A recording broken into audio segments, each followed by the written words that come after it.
Well, joining me now in the studio is Ian Birrell, a contributing editor at the Daily Mail. And back in Westminster is David Lammy, who's a Labour MP for Tottenham, whose constituency is in Haringey, one of London boroughs that's been affected today. Gentlemen, it's great to have you both on the programme tonight. And Ian Birrell, let's start with you. What do you think of today's benefit cap? Is it fair? I think it's absolutely right. I think the government has inherited a benefit system which has got out of sync.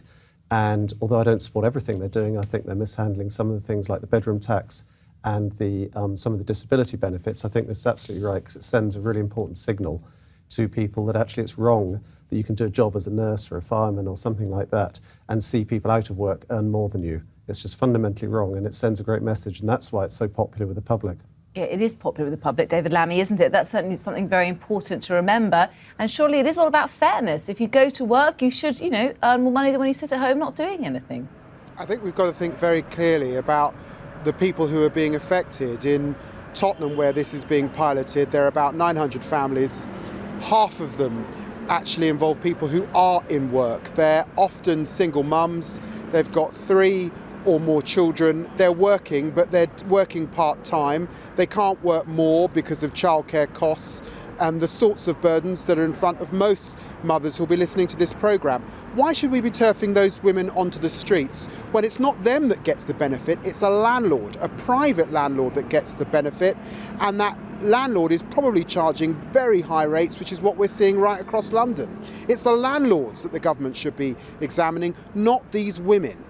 And that's the problem, isn't it, Ian Birrell, when you hear case-by-case examples. David Lammy's given us a number of them there, of people who are going to be under proper hardship because of today's benefits. OK on paper, isn't it? But the reality can be No, I agree. It's a very tough policy.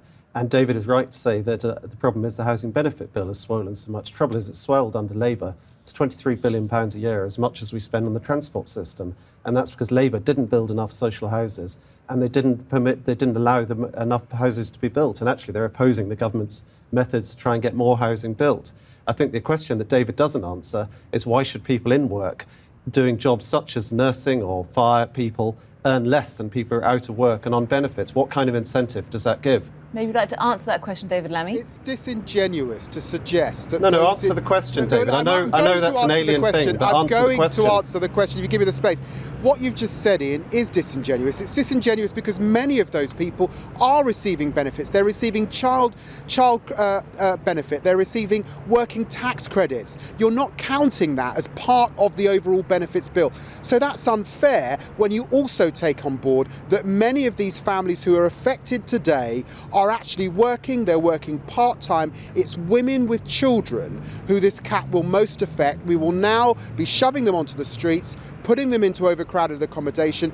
The society will pick up those costs, and believe me, the bill will be far greater. So what's your answer, David Lammy? What would you do if you were in charge? Well, look, I'm not opposed to a cap, but I think you've got to David? have something. What would your cap be? You've got to have Give us something. a figure. Let me finish the point, Ian. But give us a figure, David. You've got to have something that takes into consideration the difference between rents in somewhere like London and somewhere like Hull. But what figure, David, would you have a cap of? An overall cap that's one standard rate is clearly ridiculous given the rents that we're seeing. So in Tottenham, what would you have, David? You've also got to build council houses. Have? It's not for me to set the rate. I'm not in the government. You're an MP. You're saying 26,000 is wrong. This is the government scheme. It's for the government to set the rate. But clearly, an overall cap when rents have gone up by 7% in London this year is unacceptable and is going to cause tremendous hardship and more costs for the taxpayer down the line. And I think you conceded that. David, let's interject here, though. I mean, give us a rough idea. Would £35,000 a year, £40,000 a year be a better cap for you? You must have thought about this at least. I'm not going to get into a ding-dong about a value as a backbench minister that opposed this bill and opposed it because it was a crass, cack-handed policy. This is a policy that is Ian Duncan Smith's policy. Get him here to explain why he thinks it's acceptable to turf women onto the streets in my constituency and why he thinks that will not be a greater cost to the taxpayer. Gentlemen, I have to wrap this up, but Ian Birrell, let's just finish by saying, I mean, there's been some very poignant headlines in your own paper over the past couple of weeks. Does the Daily Mail vilify people on benefits? I'm not here to speak about the Daily Mail. The Daily Mail is reporting and covers lots of different situations on it.